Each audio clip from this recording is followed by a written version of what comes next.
Hey guys, welcome back to Auto Repair, guys. Our mission here at the garage is to save you guys as much money as we can. That's why we make these absolutely free videos, guys. Let's go ahead and start on it now.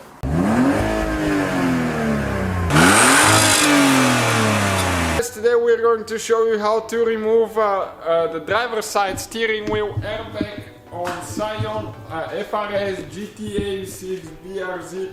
Stay with us, guys, and we'll show you how to do that. You can see ours was in an accident, so we definitely need to replace it. Stay with us and we'll show you how to do that. Oh guys, we need to open the hood now. We need to disconnect the battery. First thing we need to do, because the airbag system, you want to disconnect it at least 30 minutes before you start working on it, okay?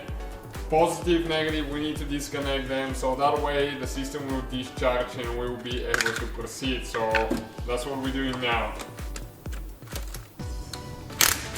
That's the part where it gets interesting. They made it pretty simple. You get a flathead screwdriver, and when you come, okay, to this hole right there, you can see, you can just, there is a spring. If you get light, you can see, you need to push in, okay, until it clicks, okay, it releases, you can see on this side. And now we should have two more, I think. So altogether, I think it's three, just to be sure, okay. So one more on top, right there. Okay, and one on the side, over there.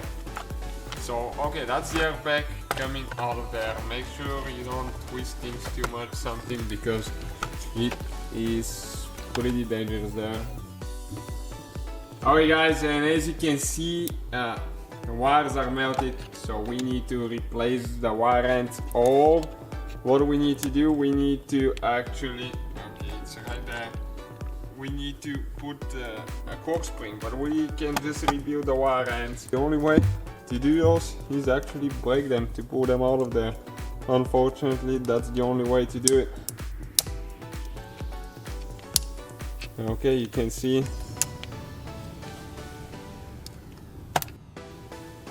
Okay, and that's what they look like. So guys, hopefully the video was helpful. If you have any questions, don't hesitate to let us know. Now check out our YouTube channels, guys. We have more than 19,000 free repair videos that can save you thousands of dollars in future repairs. That's why we make these absolutely free videos. Hopefully the video will be helpful. Thank you for watching. See you guys next time.